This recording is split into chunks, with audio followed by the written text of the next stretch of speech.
The sun beat down on Dust Creek with a relentless fury. Each sunrise brought another wave of shimmering heat, baking the cracked earth and wilting what little vegetation remained. The one-sprout creek that gave the town its name was now a dry, dusty scar snaking through the parched landscape. Dust devils danced like restless spirits across the barren fields, mocking the farmers who desperately clung to hope. In the heart of this desolation lived Alara, a seamstress whose nimble fingers were usually busy mending clothes or crafting quilts. But lately, her needle sat idle. The townsfolk had little need for finery or even repairs when survival was the only thing on their minds. Alara's small cottage, usually filled with the comforting scent of beeswax and fabric, now smelled faintly of dust and despair. Alara was known for her kindness, a rare and precious commodity in those harsh times. Her face, framed by wisps of escaping brown hair, held a gentle expression, and her eyes, though weary, still sparkled with a hint of hope. But the drought had taken its toll. Her clothes were patched and faded, her hands calloused, and her stomach perpetually gnawed with hunger. Each day was a struggle. Alara would wake before dawn, hoping to find a stray vegetable left unpicked in a neighbor's garden or perhaps a few berries clinging to a withered bush. Water was even scarcer than food. The town well was nearly dry, and the few remaining drops were fiercely guarded. Alara rationed her water carefully, using it first to moisten her parched lips, then to tend to the small patch of herbs she stubbornly cultivated outside her door. One sweltering afternoon, as Alara walked along the outskirts of town, she noticed something huddled beneath a skeletal mesquite tree. At first, she thought it was just a tumbleweed, but as she drew closer, she realized it was a young colt, abandoned and near death. Its ribs protruded through its matted coat, and its eyes were dull with exhaustion. The poor creature lay listlessly, barely able to lift its head. Alara's heart ached at the sight. She knew she had barely enough food for herself, but she couldn't bear to leave the colt to die. The decision was agonizing, her own survival versus the life of a helpless animal. The frontier was a harsh teacher, demanding difficult choices, but Alara's inherent goodness wouldn't allow her to turn away. She knew what she had to do. The last ration was a small, hard biscuit made of cornmeal and a few withered beans. It was all that stood between Alara and another day of gnawing hunger. She held it in her hand, feeling its rough texture, weighing the decision in her heart. Every fiber of her being screamed at her to keep it, to protect her own dwindling strength. She closed her eyes, imagining the biscuit softening in her mouth, the slight relief it would bring to her empty stomach. But then she looked again at the colt. Its shallow breaths rasped in the dry air, and its legs trembled weakly. She imagined its pain, its confusion, its desperate need. It was just a baby, helpless and alone in a world that had become increasingly cruel. The biscuit suddenly felt heavy, not with sustenance, but with the weight of her moral dilemma. Alara knelt beside the colt, her joints protesting with a chorus of creaks and pops. She gently stroked its dusty mane, feeling the coarse hair beneath her fingers. The colt flinched at first, then seemed to relax slightly under her touch. She broke the biscuit in half, offering a piece to the colt. The animal hesitated, its nostrils twitching, unsure of what to do. Alara coaxed it gently, holding the biscuit close to its mouth. Finally, with a weak nicker, the colt tentatively nibbled at the offering. It chewed slowly, its eyes widening slightly as the meager nourishment reached its system. Alara watched, a bittersweet feeling washing over her. Relief that she was able to help, mingled with the pang of hunger that now echoed louder in her own stomach. She offered the colt the remaining piece of the biscuit, and it devoured it greedily. That night, Alara went to sleep with an empty belly, but her heart felt strangely full. She knew she had made the right decision, even if it meant another day of hardship for herself. The image of the colt, its eyes shining with newfound hope, was enough to sustain her through the long, empty hours. She didn't know what the future held, but she knew that even in the face of despair, kindness and compassion could still bloom. As the dust swirled around her small cottage, Alara drifted off to sleep, dreaming of rain and green pastures and a strong, healthy colt running free. The next few weeks were a testament to Alara's unwavering dedication. She continued to share her meager meals with the colt, even when her own stomach growled with protest. She scavenged for any scrap of edible plant life, carefully chewing it herself before offering the softened pulp to the young animal. She used her precious water sparingly, cleaning the colt's wounds and keeping him hydrated. Slowly, miraculously, the colt began to recover. Its ribs became less prominent, its coat regained a faint sheen, and its eyes sparkled with newfound vitality. It started to follow Alara around, nuzzling her hand and whinnying softly. She named him Hope, for that's exactly what he represented. Alara's kindness didn't go unnoticed. The townsfolk of Dust Creek, hardened by hardship, watched with a mixture of skepticism and admiration. At first, they whispered amongst themselves, questioning her sanity. "She's starving herself for a horse," they'd murmur. But as hope grew stronger, so did the whispers of admiration. Old Man Hemlock, the town's grizzled blacksmith, started leaving small piles of hay near Alara's cottage. Widow Jenkins, whose garden had miraculously yielded a few stunted tomatoes, shared them with Alara, saying, "That colt needs his strength." Even the gruff barkeep, Silas, slipped Alara a piece of dried meat when she came to fetch water. Hope became a symbol of resilience, of compassion, of the possibility of life even in the face of death. He was a reminder that even in the driest of times, a little kindness could blossom into something beautiful. Children would come to Alara's cottage to watch Hope graze, their faces alight with wonder. They would offer him handfuls of wildflowers, their laughter echoing through the desolate landscape. Alara, once a solitary figure, found herself surrounded by a community drawn together by her act of selfless giving. She realized that she had given the town more than just hope. She had given them a reason to believe in each other again. The drought still raged and the hardships remained, but there was a newfound sense of unity in Dust Creek, a spark of light in the overwhelming darkness. Hope, the little colt, had become their beacon. The day Hope disappeared was like any other in Dust Creek, hot, dusty, and filled with a gnawing sense of unease. Alara woke to the usual symphony of creaking windmills and the mournful howl of the wind. But something was different. Hope wasn't there to greet her with his usual soft nicker. She searched everywhere, calling his name until her voice was hoarse. She checked the dry creek bed, the parched fields, even the abandoned mine shafts that dotted the landscape. But Hope was gone, vanished without a trace. A wave of sadness washed over Alara, a deeper sadness than she had felt even during the worst days of the drought. She had grown so attached to the colt, he had become like a son to her. The townsfolk, too, felt a sense of loss. Hope's disappearance was like the snuffing out of a small flame, plunging Dust Creek back into darkness. Some whispered that he had been stolen, others that he had wandered off in search of water and become lost. Alara refused to believe either. She held on to the hope that he had simply followed his instincts, seeking a better life, a place where grass grew green and water flowed freely. Time passed, marked only by the relentless sun and the deepening cracks in the earth. The drought worsened, pushing Dust Creek to the brink of collapse. The well finally ran dry, and the townsfolk were forced to ration the last of their stored water. Despair settled over the town like a suffocating blanket. The sense of unity that hope had inspired began to fray, replaced by suspicion and desperation.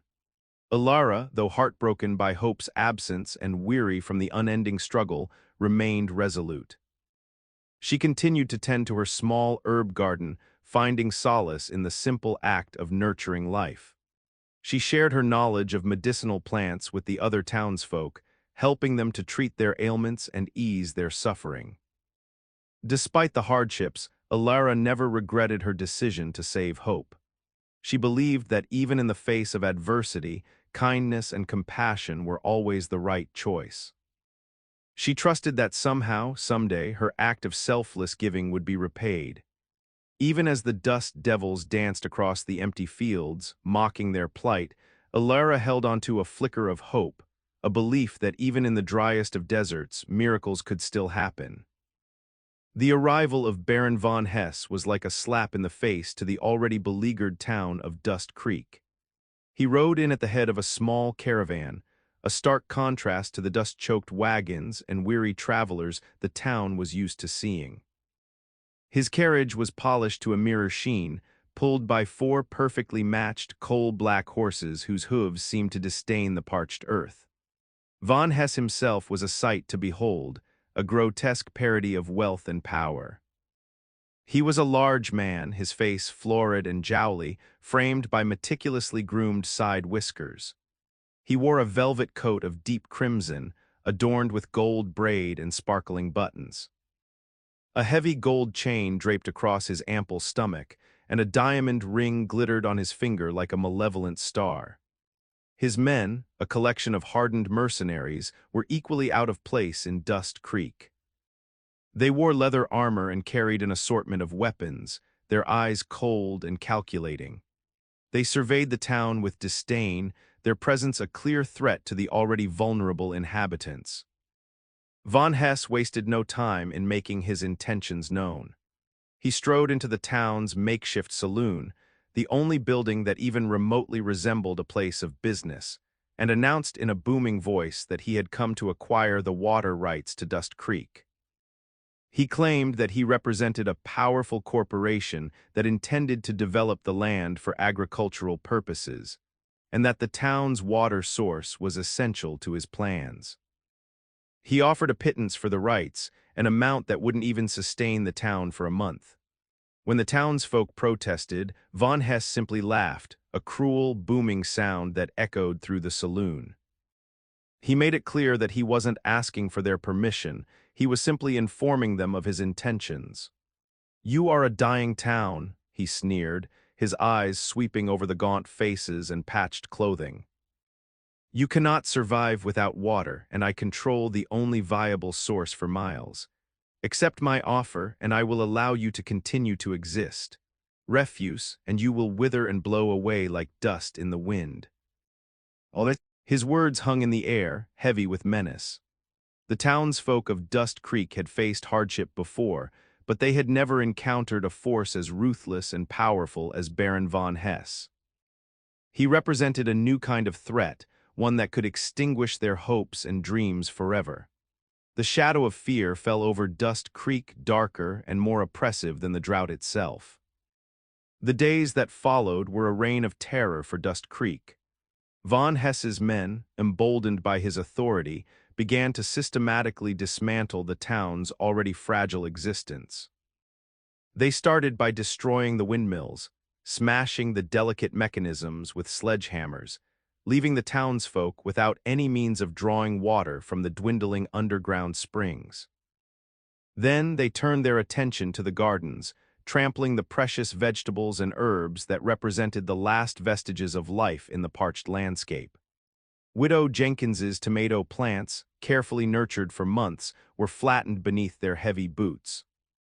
Old Man Hemlock's blacksmith shop, a symbol of the town's self-sufficiency, was ransacked, his tools scattered and broken. The mercenaries also seized control of the remaining water supply, posting armed guards at the town's well and allowing only those who paid exorbitant prices to draw water. The poorest residents, those who could barely afford to feed themselves, were left to suffer, their throats parched and their spirits broken. Fear gripped Dust Creek. Many of the townsfolk, weary from the drought and intimidated by von Hesse's power, were ready to give up, to accept his offer and leave their homes behind. But Alara refused to surrender. Despite her fear, despite the overwhelming odds, she found her voice. She spoke out against von Hesse's injustice, reminding the townsfolk of their shared history, their resilience, and their right to their land and their water. "We have faced hardship before," she declared, her voice clear and strong despite the tremor in her hands. "We have survived the drought, we have lost loved ones, but we have never given up hope. We cannot let this man steal our future, our heritage. We must stand together and fight for what is rightfully ours." Her words resonated with the townsfolk, rekindling the spark of defiance that had been dormant for so long. They remembered Hope, the little colt she had saved, and the sense of unity that had briefly bloomed in their town. They realized that Alara was right, that they couldn't simply surrender to von Hess's tyranny. Alara's resistance was a small act of defiance in the face of overwhelming power, but it was enough to ignite a flame of hope in Dust Creek. The townsfolk began to organize, to plan ways to resist von Hess's oppression. They knew they were outmatched, but they were determined to fight for their homes, their families, and their future. The seamstress, once a solitary figure, had become the heart and soul of their resistance. The tension in Dust Creek was palpable. Von Hess, growing impatient with the townsfolk's stubborn resistance, had decided to make an example of them. He ordered his men to prepare to claim the well, to seal it off and deny the townsfolk access to any water whatsoever unless they agreed to his terms. Alara and the other residents gathered near the well, a motley crew armed with pitchforks, shovels, and whatever else they could find. They knew they were no match for von Hess's mercenaries, but they were determined to make a stand, to show him that they would not be intimidated. Von Hess arrived in his polished carriage, a smug expression on his face. He surveyed the scene with amusement, clearly confident in his victory. "So you have decided to resist," he sneered. "A futile gesture, I assure you. My men will crush you like insects." He gestured to his mercenaries, who began to advance towards the well, their weapons glinting in the harsh sunlight. Just as they were about to reach their objective, a hush fell over the crowd. All eyes turned to the horizon. A lone figure was approaching, riding at a breakneck speed towards Dust Creek. The figure was cloaked in darkness, silhouetted against the setting sun. As the rider drew closer, the townsfolk could make out the outline of a magnificent black stallion, its muscles rippling beneath its glossy coat. The rider wore a wide-brimmed hat that obscured their face, and a long, flowing cloak that billowed behind them like a shadow. They carried no visible weapons, but there was an aura of power and confidence that radiated from them, a sense of quiet strength that commanded attention. Whispers rippled through the crowd. "The Night Rider," some murmured in awe. Others simply stared in stunned silence. The Night Rider was a legend in the region, a mysterious figure who appeared out of nowhere to defend the innocent and punish the wicked. No one knew their true identity, but everyone knew of their deeds. The Night Rider reined in their stallion just before reaching the well, the horse's powerful legs churning up a cloud of dust. The rider sat motionless for a moment, surveying the scene with piercing eyes. Then, in a voice that was both soft and commanding, they spoke. "Baron von Hess," the Night Rider said, their voice carrying across the silent town, "your reign of terror ends here." Von Hess scoffed, his eyes narrowed with disdain. "The Night Rider. A foolish legend for simple folk. You think you can stop me with fairy tales?" He snapped his fingers, and his mercenaries surged forward, their weapons raised. The Night Rider remained unmoved, their gaze fixed on von Hess. Then, with a swiftness that defied belief, the rider dismounted, their cloaks swirling around them like a phantom. They removed their wide-brimmed hat, revealing a face that was both familiar and strikingly different. Alara gasped.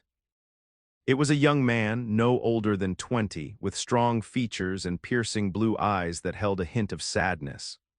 But it was the horse, the magnificent black stallion, that truly took her breath away. There was something undeniably familiar about its powerful build, its graceful movements, its intelligent eyes. "Hope," Alara whispered, her voice trembling with disbelief. The young man smiled, a sad but genuine smile that reached his eyes. "He remembers you, Alara," he said, his voice soft but clear. He reached out and stroked the stallion's neck, and the horse nuzzled his hand affectionately. Von Hess stared at the pair in disbelief, his face slowly turning crimson with rage. "What is this nonsense? Some sentimental reunion? It changes nothing." The young man ignored him, turning his attention to the townsfolk. "My name is not important," he said. What matters is that I am here to defend you, to protect you from this tyrant who seeks to steal your livelihood and your freedom. I have traveled far and wide, learning the skills I need to fight for justice. And I will not let you down.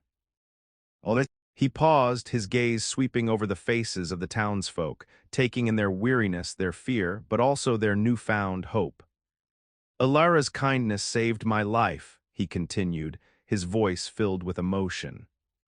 She taught me the value of compassion, the importance of standing up for what is right. And now I am here to repay that debt, to defend the town that gave me a second chance. He turned back to Von Hess, his eyes blazing with righteous anger. You may have wealth and power, Baron, but you have no heart, and that is why you will fail.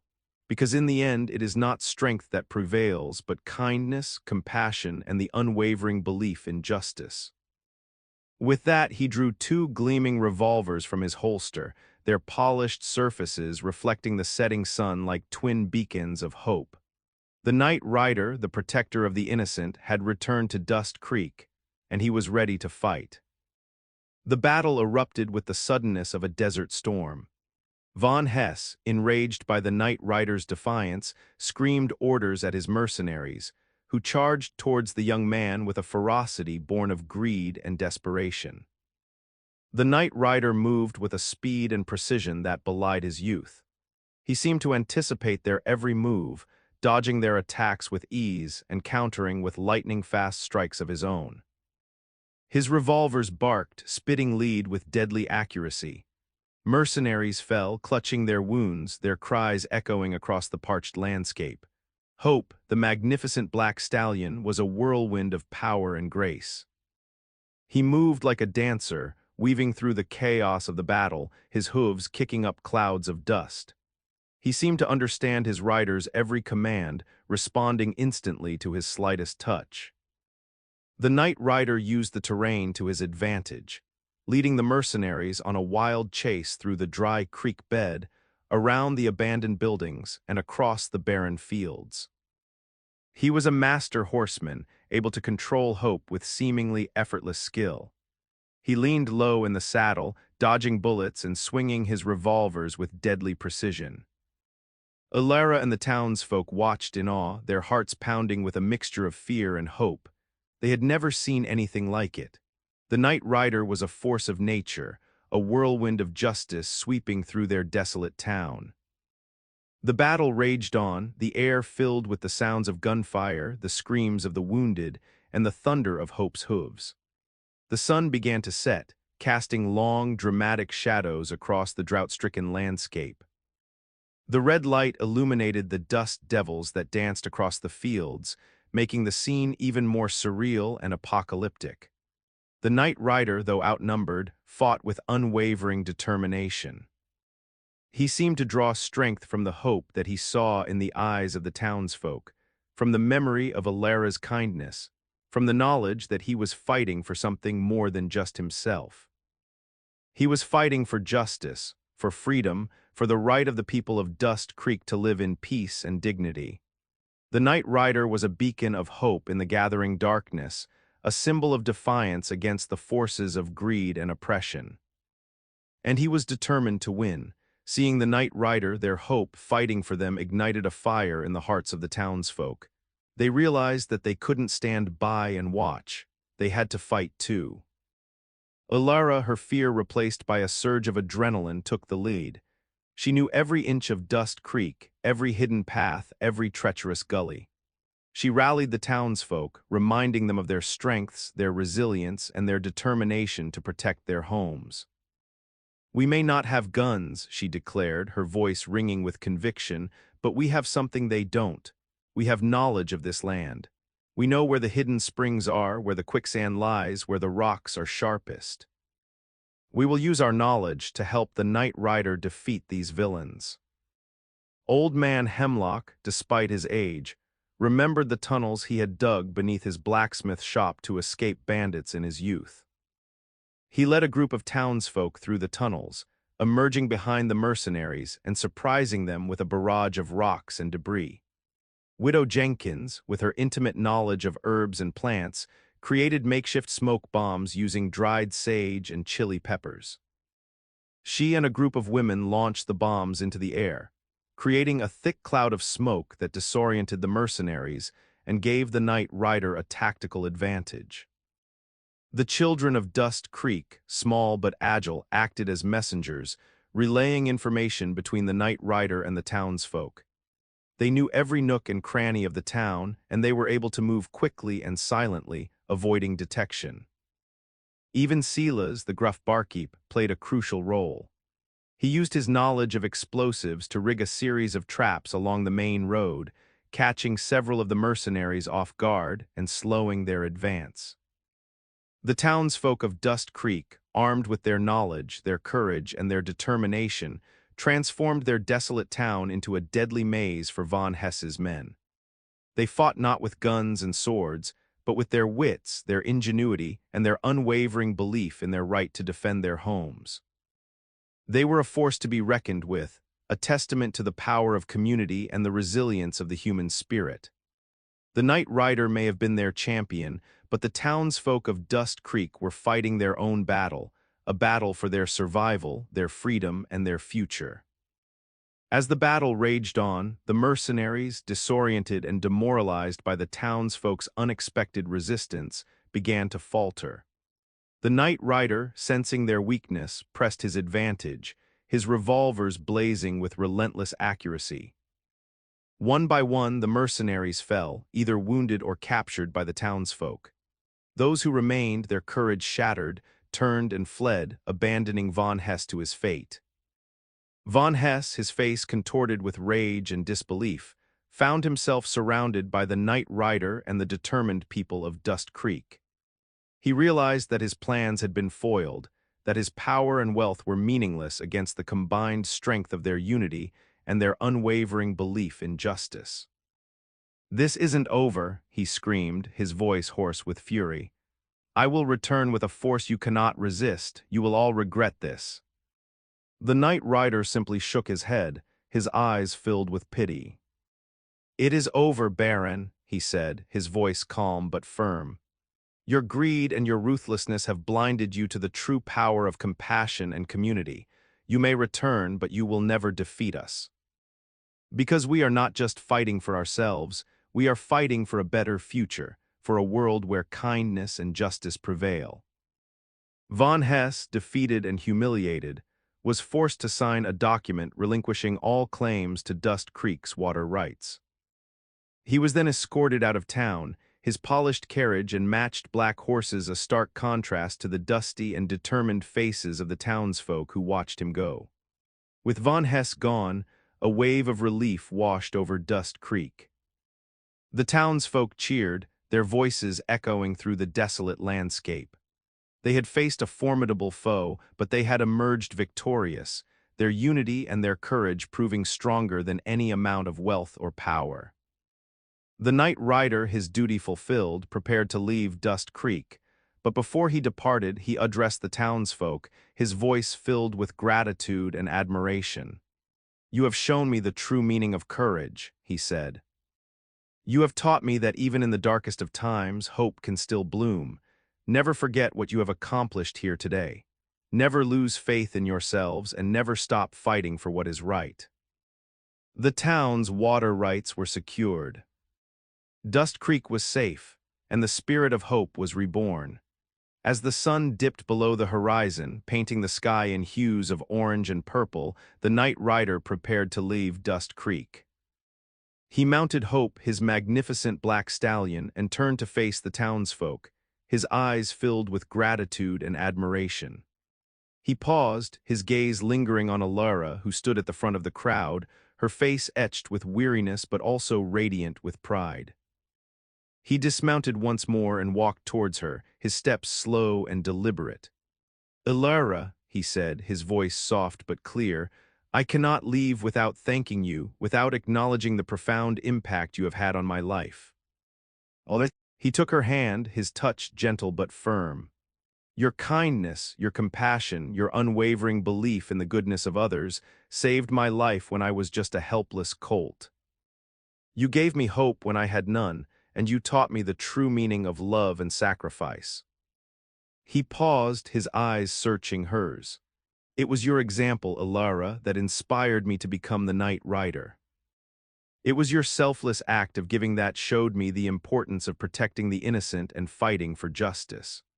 I have traveled far and wide, honing my skills and seeking out those who prey on the weak and vulnerable. And I have done it all because of you." Ilara's eyes filled with tears, her heart overflowing with emotion. She had never imagined that her simple act of kindness could have such a profound impact on someone's life. She had simply done what she thought was right, following the dictates of her conscience and the promptings of her heart. "You have become a legend, a symbol of hope for so many," she said, her voice trembling with emotion. "But you are still the same kind and compassionate soul I knew as a Colt. I am so proud of you." The Knight Rider smiled, his eyes shining with warmth. "I am who I am because of you, Ilara. Never forget that.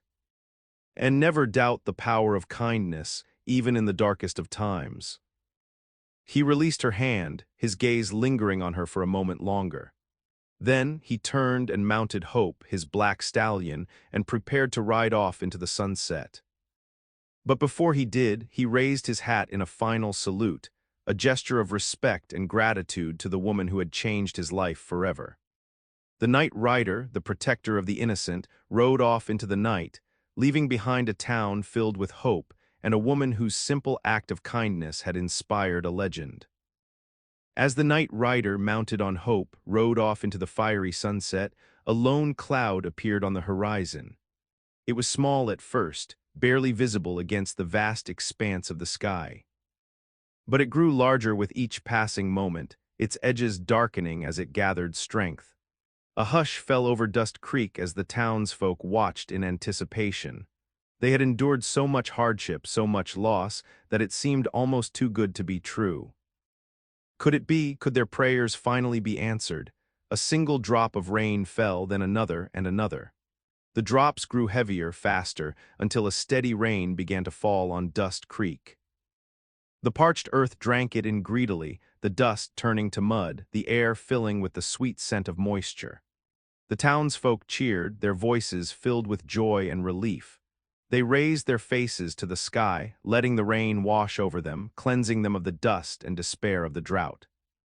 The rain was a symbol of renewal, of hope, of the triumph of compassion over greed. Ilara stood at the front of the crowd, her face radiant with joy. She closed her eyes, feeling the rain on her skin, listening to the sound of it drumming on the rooftops and splashing in the puddles. She thought of Hope, the little colt she had saved, now a legend, a protector of the innocent. She thought of the townsfolk, their courage and resilience, their unwavering belief in the goodness of others. She knew that Dust Creek would never be the same. The drought had taken its toll, leaving scars that would never fully heal. But it had also brought them together, forging a bond of community and compassion that could never be broken. As the rain continued to fall, Ilara looked towards the future with a sense of hope and optimism. She knew that there would be challenges ahead, but she also knew that they could face them together, united by their shared experiences and their unwavering belief in the power of kindness. The rain was a promise of a brighter tomorrow, a symbol of the restoration of hope and the triumph of compassion over greed. Ilara, now a symbol of resilience and hope herself, looked forward to that brighter future, a future where Dust Creek could once again thrive, where kindness and justice would prevail, and where the memory of the Knight Rider would live on as a testament to the power of one small act of selfless giving. The drought was over, a new chapter had begun, and Dust Creek was ready.